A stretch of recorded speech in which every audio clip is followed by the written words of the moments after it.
morning students. Today we will discuss about the chapter number 2.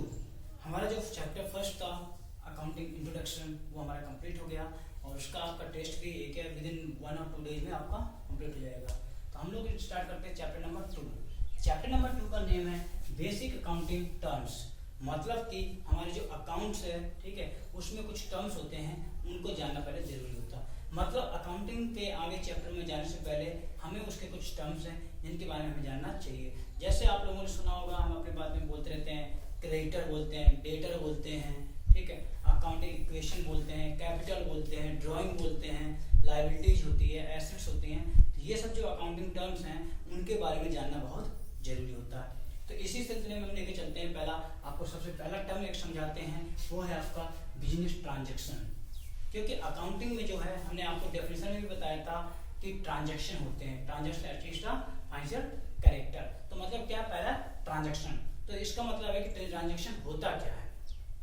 Transaction होता क्या है? Transaction मतलब होता है कि कोई भी गुड्स या सर्विसेज का, ठीक है, ऐसी किसी भी चीज का जिससे हमें कोई इकोनॉमिक मोटिवेशन मिलता है या मनी मिलती है, उसको हम ट्रांजैक्शन बोलते हैं।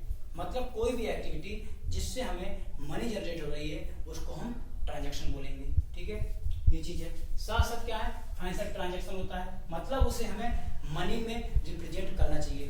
मतलब कोई भी एक्टिविटी जिसको हम मनी में रिप्रेजेंट करते हैं, ठीक है, या फिर इकोनॉमिक इवेंट्स होता है, उसको हम क्या बोलते हैं, ट्रांजैक्शन। उसके कुछ फीचर्स होते हैं, जैसे कनेक्टेड विथ मनी।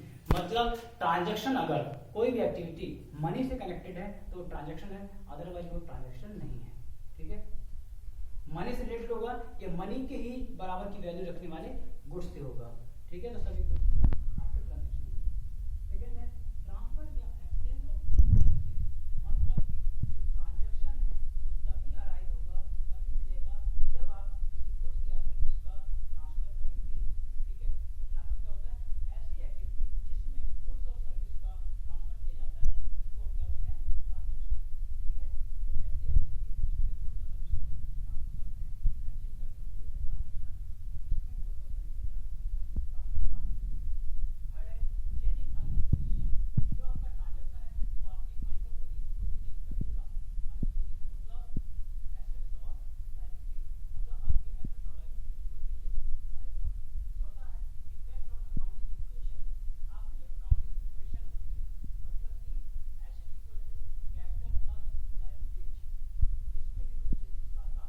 कोई भी ट्रांजैक्शन करेंगे, सपोज मान लो आपने कुछ परचेज किया, बिल्डिंग परचेज की मान लो, तो बिल्डिंग आएगा, तो बिल्डिंग आ जाएगी, आपके एसेट्स आ गई, कैश चला जाएगा, तो एसेट क्या हुई, एसेट आपको एक एसेट गिरेगी और एक एसेट आ गई, ठीक है। तो ये आपको यहाँ तक का इक्वेशन था। मतलब कि आपको ये करना है कि बिजनेस ट्रांजैक्शन का मतलब होता है कि any type of activity which generate the money. मतलब कोई भी एक्टिविटी जो आपको मनी जनरेट कर रही है वो आपका ट्रांजैक्शन है। अब हम देखते हैं बिजनेस ट्रांजैक्शन कैसे होते हैं, मतलब कौन कौन सा बिजनेस ट्रांजैक्शन होता है। तो बिजनेस जो ट्रांजैक्शन है उसको दो तरीके से डिवाइड किया गया है। एक है आपका relationship with the accounting unit.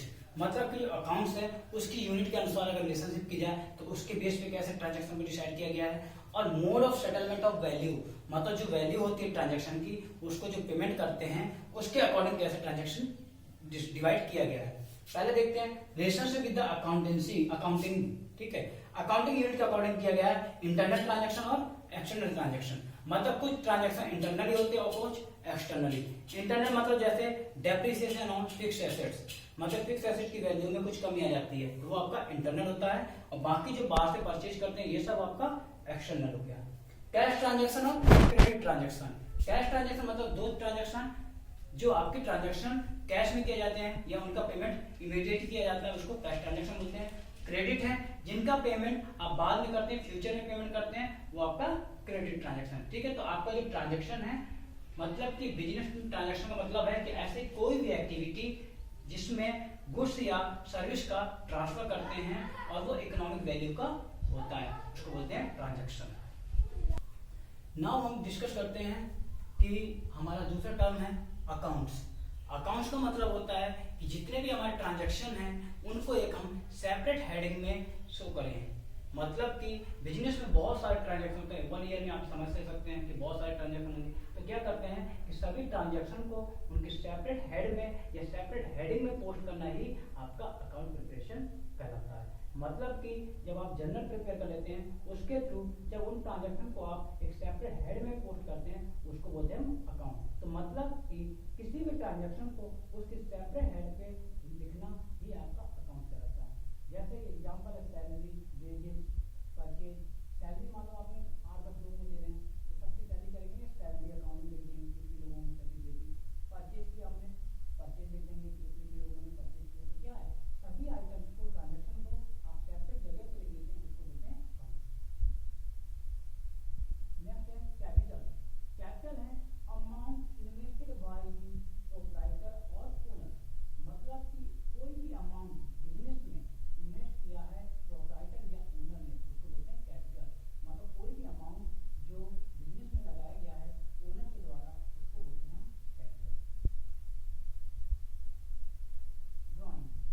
Drawing का मतलब है कि any type of amount withdrawn by the owner from the enterprises. मतलब कोई भी अमाउंट ओनर के द्वारा बिजनेस से विथड्रॉ किया गया है, निकाला गया है, उसको बोलते हैं ड्राइंग। ठीक है। कैपिटल पे इंटरेस्ट ऑन कैपिटल मिलता है पार्टनर्स को। मतलब जिन ओनर ने अपनी कैपिटल लगाई होती है उनको इंटरेस्ट मिलती है, मतलब ब्याज। ठीक है, उनकी कैपिटल पे इंटरेस्ट मिलती है। ड्राइंग, जब ओनर बिजनेस से अपना कुछ पैसा निकालते हैं तो उससे क्या करते हैं, खुद वो इंटरेस्ट बिजनेस को पे करते हैं, उसको बोलते हैं इंटरेस्ट ऑन ड्राइंग। नेक्स्ट आपका डेटर्स और क्रेडिटर्स। डेटर को आप बी साइलेंट रहता है, आप बहुत बच्चे बोलते हैं डेब्टर बोलते हैं, पर उसको डेटर बोला जाता है। और ये आपका क्रेडिटर्स। डेटर्स का मतलब होता है कि किसी को भी आपने उधार में क्रेडिट में गुड्स सोल्ड किया है, वो आपको अमाउंट पे करेगा। ठीक है। तो मतलब कि जब आप किसी भी पर्सन को गुड्स क्रेडिट पे सोल्ड करते हैं और वो आपको अमाउंट पे करेगा तो वो आपको क्या कहलाएगा, debtor.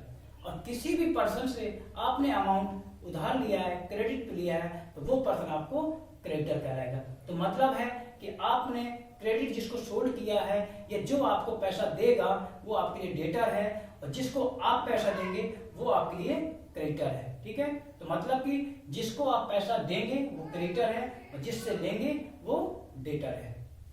Now next term start करते हैं, वो है लायबिलिटीज। लायबिलिटीज क्या होती है, amount payable by the business. मतलब कि कोई भी अमाउंट बिजनेस द्वारा पे किया जाएगा वो अमाउंट कहा जाएगा लायबिलिटीज। ठीक है। तो मतलब है कि कोई भी अमाउंट बिजनेस किसी को पे करेगी तो वो है लायबिलिटीज। लायबिलिटीज दो तरीके की होती हैं, एक करंट लायबिलिटीज और एक नॉन करंट। करंट को बोलते हैं हम शॉर्ट टर्म लायबिलिटीज और नॉन करंट को बोलते हैं हम लॉन्ग टर्म लायबिलिटीज। ठीक है।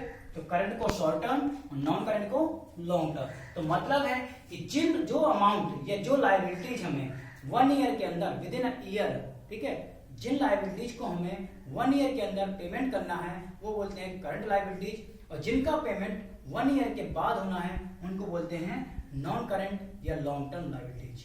मतलब कि जिनका पेमेंट साल के अंदर में करना है वो करंट लायबिलिटीज हैं, और जिनका साल के बाद करना है वो नॉन करंट लायबिलिटी। एग्जांपल जैसे क्रेडिटर, जिनसे हमें पैसा उधार लिया था उनको पेमेंट करना है, तो वो आपका क्या है, करंट में, क्योंकि उधार देने वालों को हम पेमेंट तुरंत कर देते हैं। सपोज मान लो आपने किसी से पैसा उधार लिए दुकान वाले से कि हमें ये सामान दे दो, जब आप सामान लेके आओगे तो क्या उसका पेमेंट आपको 1 साल के अंदर ही करना है, तो आपका करंट लायबिलिटी हो गया।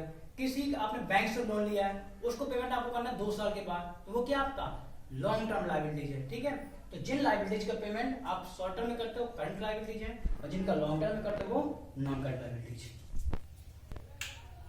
नाउ हम डिस्कस करते हैं आज का लास्ट टॉपिक, एसेट्स। एसेट्स का मेन है property owned by the business. मतलब कोई भी प्रॉपर्टी बिजनेस के द्वारा ओन की गई है या जिसका मालिकाना हक बिजनेस के पास है वो क्या है, आपकी एसेट्स है। मतलब किसी भी चीज के ऊपर अगर बिजनेस का अधिकार है वो आपकी प्रॉपर्टी है, हाँ एसेट्स है। यहाँ पे क्या डिफरेंस होता है, एसेट्स और गुड्स आ जाता है। तो मतलब है कि ऐसी कोई भी चीज, ठीक है, ऐसी कोई भी थिंग्स, वस्तु, ठीक है, ऐसी कोई भी थिंग्स जिनको हम रीसेल के पर्पज में नहीं रखे हैं और उनको हम अपने ओनर किए हैं, ओनरशिप रखे हैं। मतलब कि कोई भी चीज जिसको हम तो 1 साल में बेचना नहीं चाहते दोबारा और उसको हम रखते हैं तो उसको क्या बोलेंगे, हम अपनी एसेट्स बोलते हैं। ठीक है, तो मतलब है कि कोई भी प्रॉपर्टी बिजनेस के द्वारा ओन की गई है उसको बोलते हैं हम एसेट्स। एसेट भी दो तरीके की होती हैं, करंट एसेट और नॉन करंट एसेट्स।